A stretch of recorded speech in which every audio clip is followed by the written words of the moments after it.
We're joined this evening by Stefan. He is traveling. He is in northern Michigan right now, right? Yeah, Traverse City. Traverse City. So some of you might know where that is. Some people in Michigan, maybe? I don't know. I'm crossing over here. Where did, oh, I put it on a, where did it go?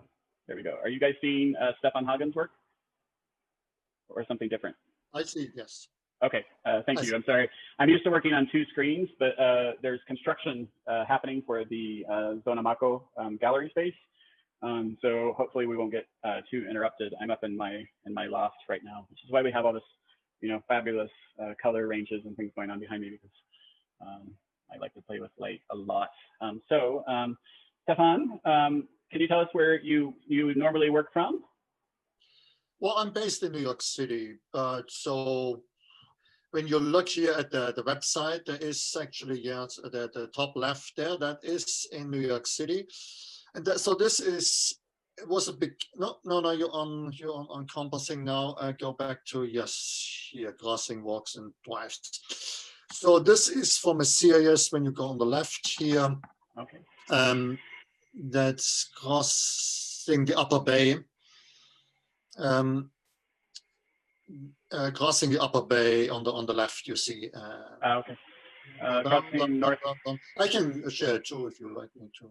Oh yeah, why don't you go ahead and share? Okay. I'm running into share screen, and then I get here.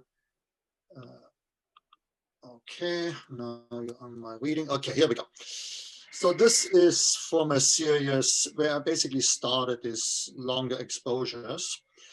And so this is crossing the Upper New York Bay, officially on the Staten Island Ferry. And so this is here the overlook over the whole thing, 24 trips back and forward. So I'm not just sort of speeding a little bit through here, but so this is always one exposure is one trip across the bay. And so this is then the morning sun, and since the ferry doesn't go in a straight line, so it becomes very jagged.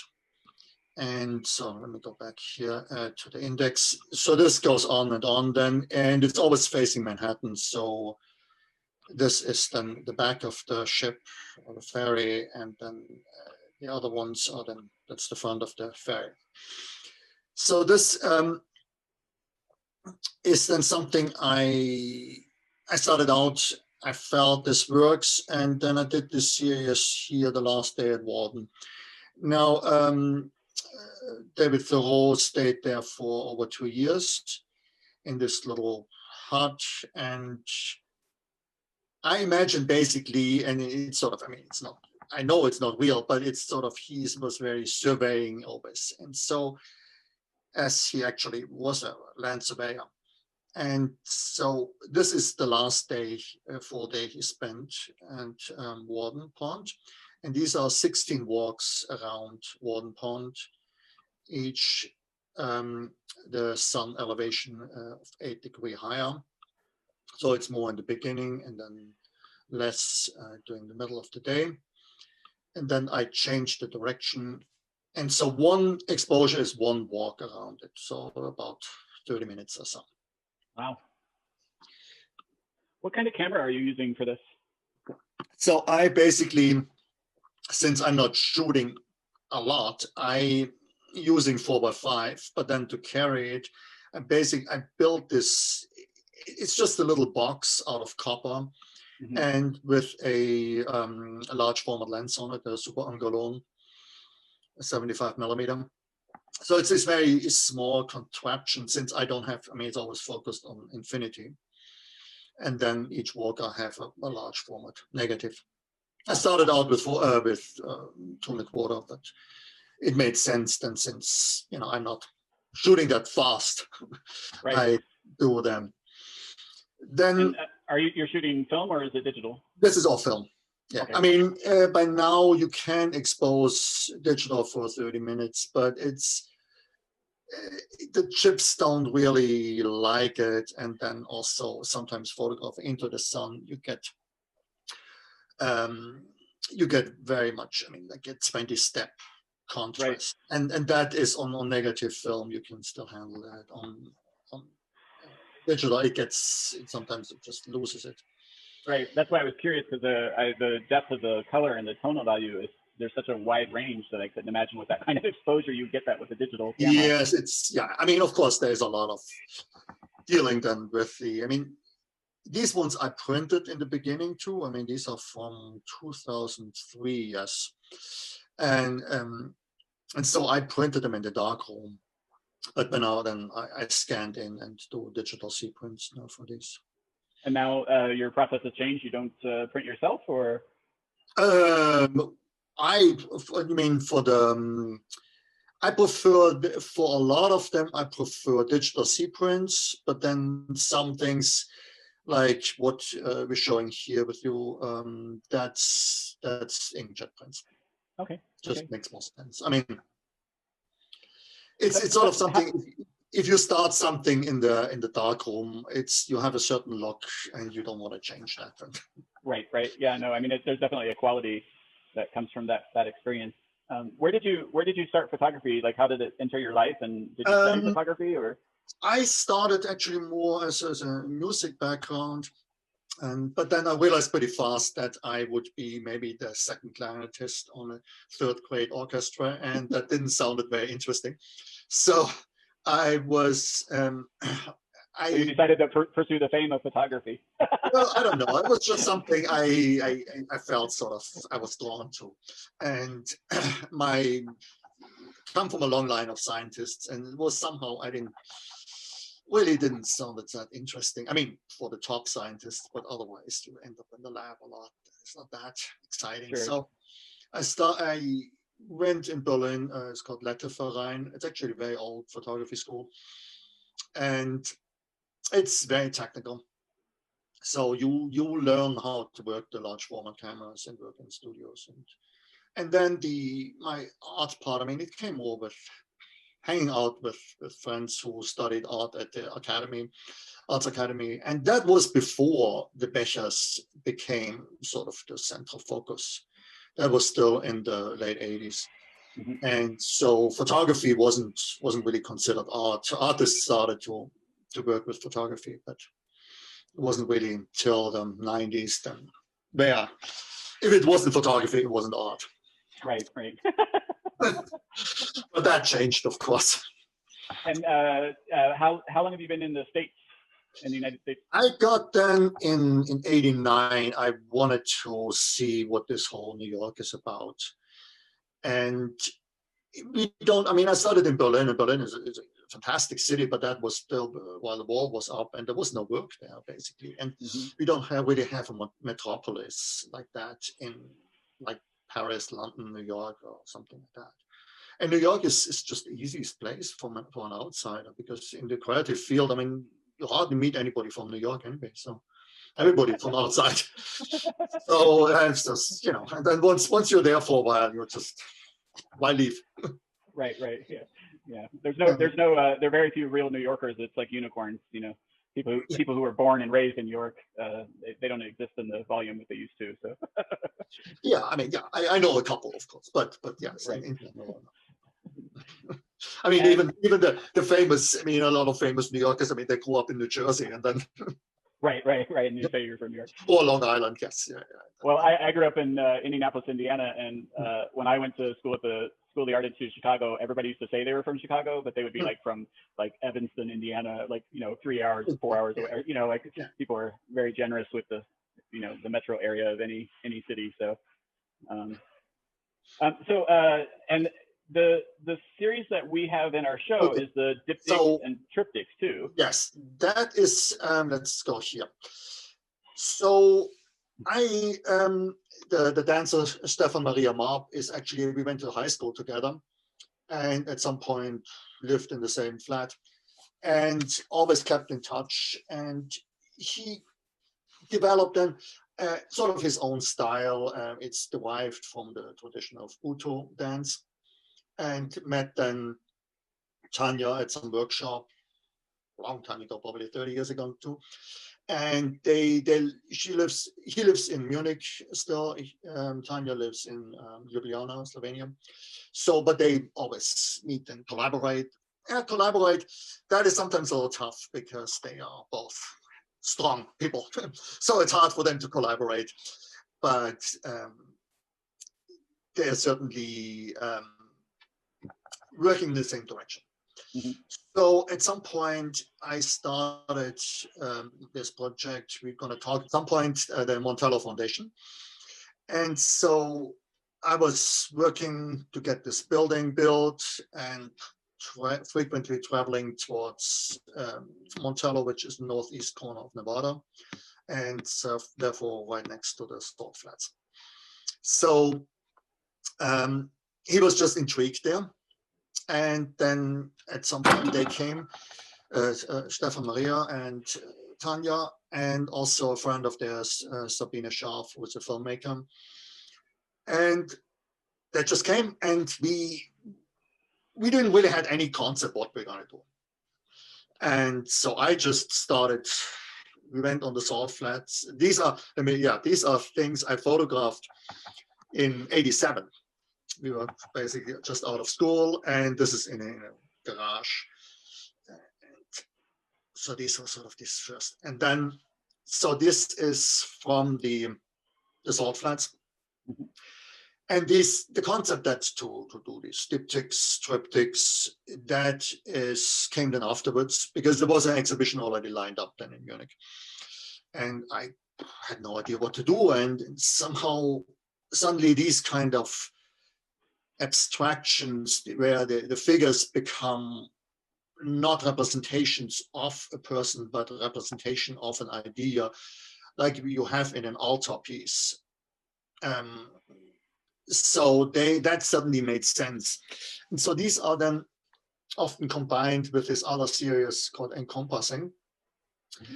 where I take a lens designed for medium format, take it on a again self-built camera on 4x5 negative, and so of course the lens doesn't cover it, and then I expose like the whole sunset or sunrise or at night too, and it's this basically futile attempt to capture all time and space.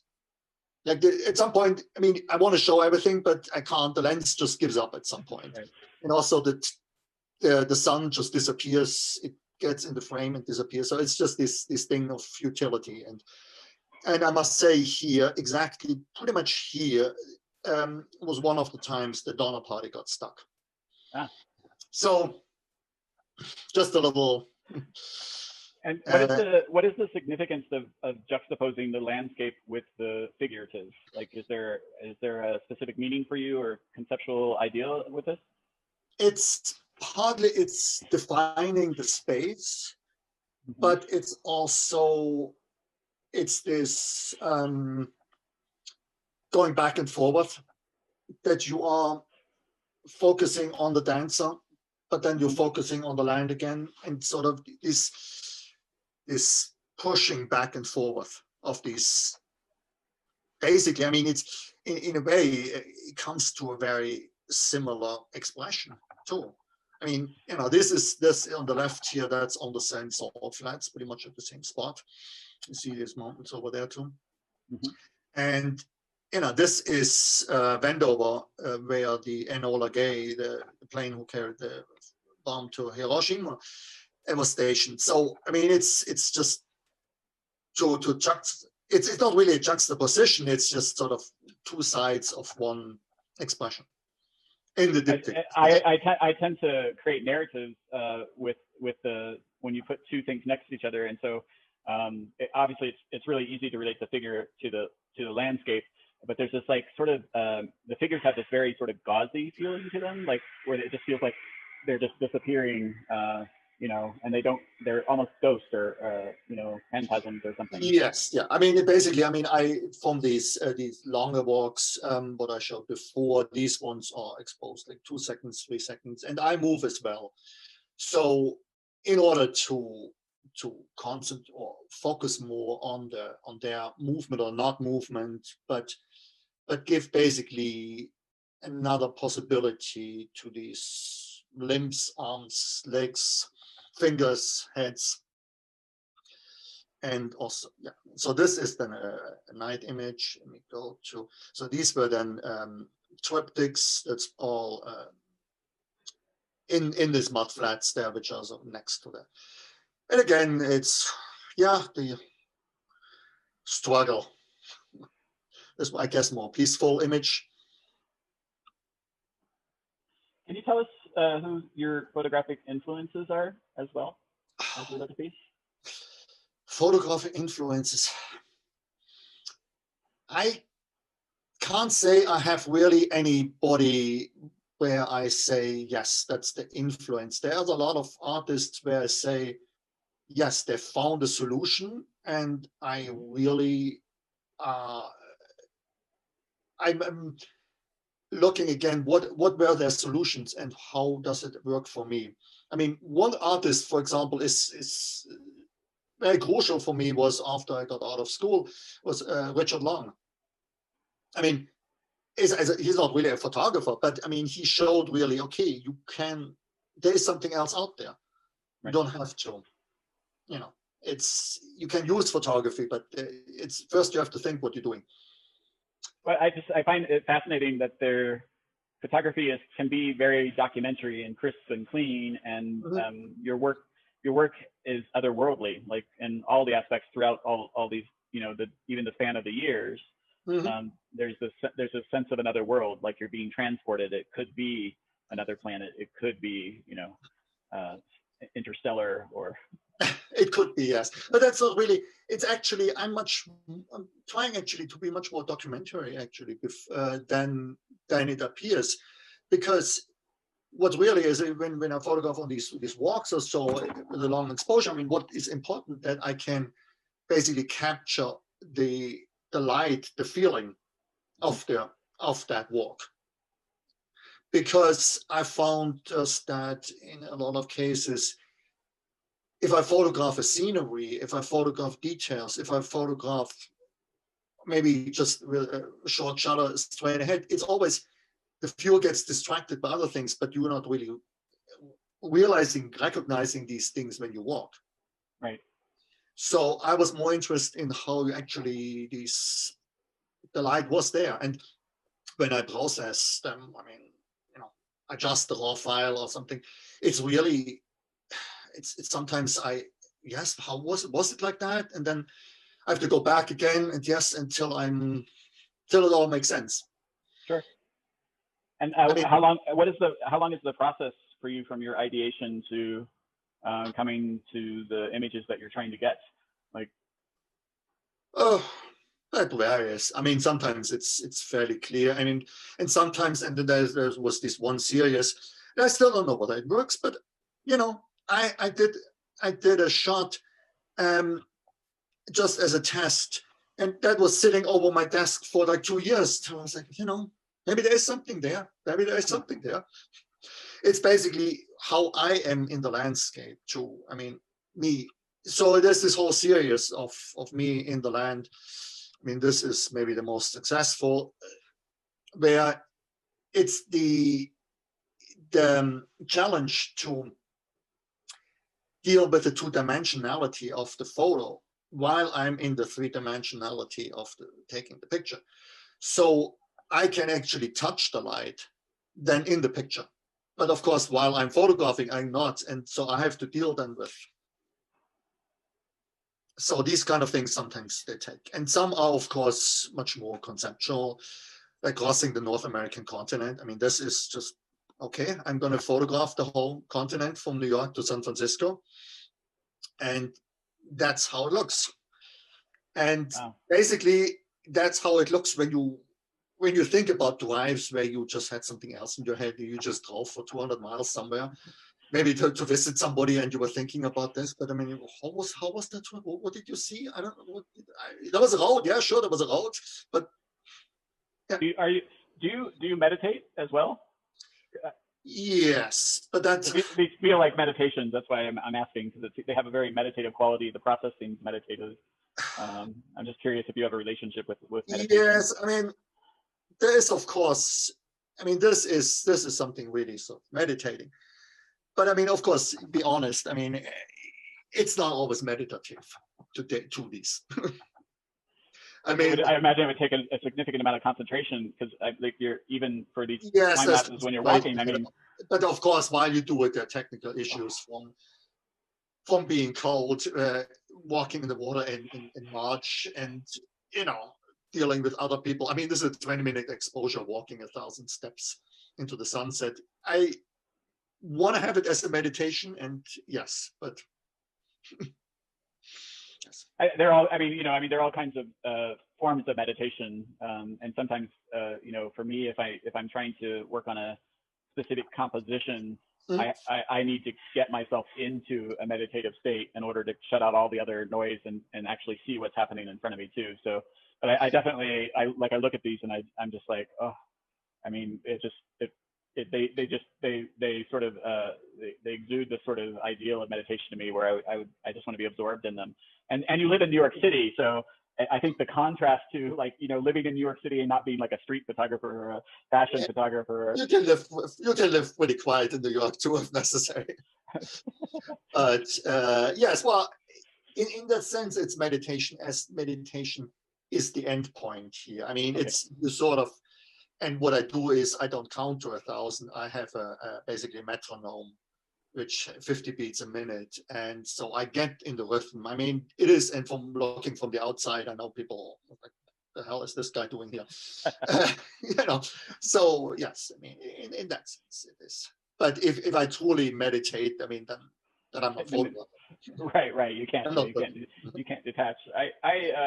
Can you comment a little bit on your, because you said that at the school you went to that the technical was very important, and I'm curious, when you were mastering the technical, were you able to be this creative, and how has the technical supported your practice as well? Well, the technical helps you but practically that you can go to New York City and assist, and you can just walk in any studio and work. I mean, yeah. So that certainly helps. For my work, yeah. I mean, of course, I don't have to rely on other people. I mean, I can work with any camera. I can, if I need to figure out how the Palladium process works, I can figure that out. I mean, I know what of course, a lot of what we learned is obsolete now. I mean, at some point I knew what the whole chemical process of the fixation process is. I mean, I was just saying that it's a technical school. It's in Germany. It's photography is.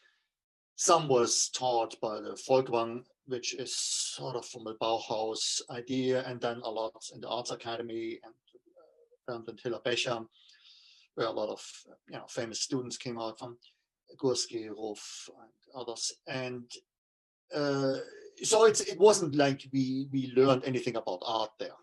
This was really about surviving the advertising. I mean, that was sort of the highest. Oops, you muted yourself. Okay, yeah. Sorry, we were in loud construction sound, so I muted for a moment. And so, can you talk how your voice as a photographer artist developed after school then? Because this is it's a very developed voice. It's very singular. I see you in every single part of it. So, I guess one thing also influenced in a way that being very technical, I did a lot of studio photography afterwards then, and also my own work was studio photography for a while. And it was the point where I had control, and in a way too much control. I could do anything in the studio. There was not anything by chance. I knew how to set the light exactly how. And that got me to a point where I was like, I couldn't get, I was basically stuck there. And so I was looking in a way for something which had much more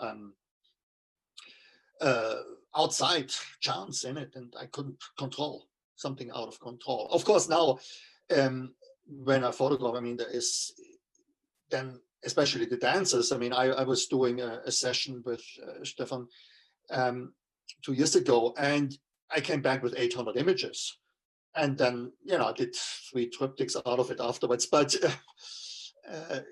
It's like there is a tremendous amount of, because it just goes so fast that I can't in the moment deal with it then.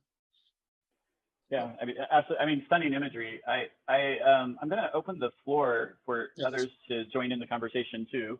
As you guys know, I have the participants list up, and when I see someone unmute, I know that you're waiting to say something, so I'll call on you. Go for stop share. Okay, there we go. Okay. Okay. All right, Alexandra. Hello. Just wanted to say I love the pictures. They look so much like paintings. And I was curious, in the Crossing the Upper Bay series, how did you get the horizon line to be so clear? Whereas in the ferry is actually a pretty big boat, and so it doesn't move much. I mean, it's very stable, and they have. I mean, this was actually, I shot that June. I'm sorry, I just knocked over a light here. Okay. That was in June of 2001. So, I mean, in some actually you still see the towers. So, and that the security was very low, and there is this one post they had, and they basically could just rest the camera on it, and so the boat doesn't move much. I mean, it moves left and right, but not really in terms of up shaking. Yeah, I really liked how in those pictures there was this one kind of sharp line, and everything else was fading away. That was beautiful. It's funny. I was actually stunned by the same detail. I was like, how did he on a boat manage to get a horizon line? Because I just would have, especially when there was sunlight and the sun, you could see the sun, but that Yeah, well, yeah, shakes a little bit, but in general, it's pretty stable. Yeah. More questions from the group?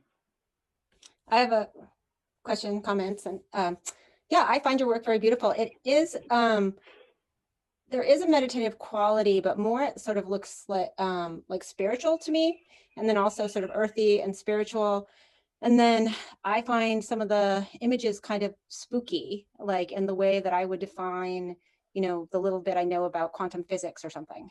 Mm-hmm. And so, like sort of something I can't quite put my finger on or can't quite touch, or, and this sort of like I'm looking at something unknown. So I find them really compelling and beautiful. And then I'm just curious, like you do have a very singular voice and specific aesthetic that you're working with and methods. And I'm just like, just because I know that's probably evolved over a long period, and you mentioned being a commercial photographer or assisting. So I'm just curious about what your older work is like, and your studio work and things like that, and how that evolved, because it really does seem like a contrast to any kind of commercial work. Quite the, I mean, I'm not that you wouldn't sell it, but quite the opposite, like abstraction. Yes, my older work. I mean, I don't even need to see it. I'm just like curious about how and yeah, and this is technical in a way, but well, I mean, one of my I have to put it on my website at some point. Actually, when it was still before photography school, I was photographing this one path in Munich in a park, and it is one of these parks which were sort of, they're called English gardens, which are sort of like landscape, like Olmsted did in New York or so. And I photographed, and I was struck by this one image I took from it. And so I took like, I don't know, 100 images, various images of this path, and where these various different, what suddenly happens all with this path. And these kind of things. And then in the studio, I mean, I did, these were, I guess, a little bit influenced more like Bauhaus style, these kind of things. Very stark too. And in terms of the eeriness or so, I mean, what if we were looking here at this crossing the continent here, for example, in this image, you see the tower still there. I mean, that is of course a little eerie, sort of in the left quarter of the Manhattan Island, what you see there. But when I select the images from the dancers, I give anything where I have some reaction to it, I just give a star. And then I go again through the stars, and and then anything which has a reaction more is 2 stars, and then it just goes this way. And at some point, sometimes are these where I'm just, I don't know who took those pictures. I must have, I don't know what's going on there. I mean, like, for example, the one on the right here, I mean, go back one, please. Yeah, like the one on the right. I mean, this is not a photo where you would think, oh, this is a great photo, but then it keeps going back. It's like, yeah, what's going on here? And I feel like, yes, this is something which is not going to tell you the story in when you just quickly look at it. I mean, this is a longer story with this one. Yeah. So, John? Yeah, am I unmuted? Great. I find them absolutely hauntingly beautiful. The thing I'm interested in is, you know, because I shoot digital, how in the world do you get, how do you know what you're shooting on film? I mean, are these happy accidents? No, these are digital. No, these are digital. These are digital. Yeah. But even still, are these planned, or you just take enough photos and pull out the happy accidents? Well, I mean, these ones, there are a lot more happy accidents. Okay. These ones in that series, because that was sort of the first sessions I photographed with the dancers. By now, I have more of an idea what to do and what works and not. But there is, of course, I mean, yeah, well, whether they're happy or not, but they're accidents. I mean, for example, if you're walking toward the sun, how do you keep all that cluster of lines almost circular? Is that done in post, or is that no? Is that just because you're very steady when you're walking? I'm very steady when I'm walking. There you go. Magical. Yeah, I just find the relationship interesting, but also, like, I've worked with dancers before, and dancers are like the most, I was the art director for Dance Magazine in New York City, and dancers are the easiest people to photograph because there's so much drama in the way that they move their body, and it's so otherworldly that if you give them a set of parameters, they will show you things that you never thought about. So I love photographing dancers. Like, it's one of my favorite things, and designing with dancers in mind. Yeah, no, it's of course, you know, there's, I mean, these are fairly new here. And so I had much more experience already, what I can do and what I can get away with and what could work out. And so, and this was an installation then of that from the salt flats. How are these installed on the wall? I don't see. They are with, there's this magnetic tape. Okay. And one is basically taped on the wall, and then they are pinned between these 2 magnetic. Okay. It's not very good for the wall, but. Well, I mean, I asked because transport to Mexico is a very complicated process, as some people in the group know. So I'm always curious about different display methods, because we have really great print service bureaus here too. So I'm just looking at different methods of hanging them. Yes. I like the seamlessness of it, and then also there's no shadow from the frame itself. So yeah, no, I mean, of course, you know, I make them look good here on the website. Okay, I mean, you know, there's a lot of retouching happening here. What is the role of Photoshop in your work? Are you like a traditionalist? Well, I don't want to do anything which you couldn't do in the darkroom. Okay. But it's, of course, it gives me possibilities to adjust and adjust the color temperature, these kind of things. I mean, which sometimes would be just on film, and then if I don't photograph in the sun, then I can be a little bit easier with the exposure, because the raw format is helping them, and also, of course, the digital helps me, and this is film actually. Digital helps me then, of course, to check what I'm doing. So do you ever find yourself actually in the streets photographing New York City in this manner as well, or? No. I mean, I did it, I mean, when I first came here, but it's also, I mean, I love doing amateur photography. What I call amateur photography, it's for the foundation when I published always for the donors. There's a calendar, mostly flowers and animals. And it's great. I mean, amateur is from the Latin word amare, to love, to do something. It's fun. I don't have to think about, you know, whether it reflects the plight of humanity. It's just nice picture. It's fun to do that. I call it sketching. I think it's like a visual form of sketching. You know, there's sort of a gestural, loose quality to it. You don't attach to things. You make observations that you know, and then they're not as important either. Yeah. And these are all basically very short walks. I mean, these are like 3-4 seconds. But again, I mean, I just don't want to have the details to distract from the general idea where we are and what's going on. Oh, they're quite beautiful. Any other questions coming from the group? I had one. I know it's more like a comment. I really second that idea of the painterly qualities. I think it'd be really interesting to see it curated with paintings. Well, if you go for walking under the infinite sky, quick. You see on the left? Yeah. Michael? Yeah. Yeah. So this is a series then I did with Patricia Watwood, who is a figurative painter. And so if you go for images, oops. Sorry, I have all these screens blocking me. Okay. So I was looking for the navigation. Okay. There we go. Okay. So this is a book project. So they are, and this is our joint basically pages here. So some were just the photographs where she was doing drawings. There's a lot of text and also in the whole book project. But there is this thing of going back and forth between painting and mostly drawing and photos. Very interesting. Like. Thank you.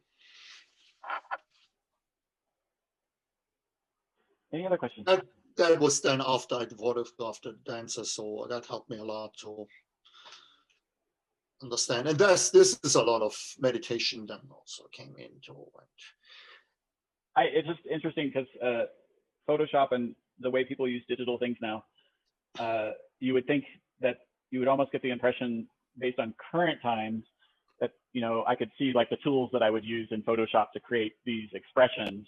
But I love the way that you work with the camera and also limit yourself to try to focus on what it is you can do with the camera and the darkroom, even when you're using Photoshop, which is a similar limitation I put upon myself, because when I studied photography, it was, you know, I actually remember when they dragged us all out of the darkroom into this computer lab with these little Macintoshes. And they had us sit in front of Photoshop, and we're all like, poo, this will never take on. Yeah, well. Should have bought stock. Yeah, but it's still helpful if you have a little thing to retouch. I mean, I spend hours and hours with the paintbrush retouching. So, but yeah, I mean, something like this here. I mean, that is really something where it's a whole different dimension than a combination of drawings. And I mean, this is, in case you don't see it, so these are gold leaf or gold paint on the trees. And of course, these are now unique prints then. I mean, they're gorgeous.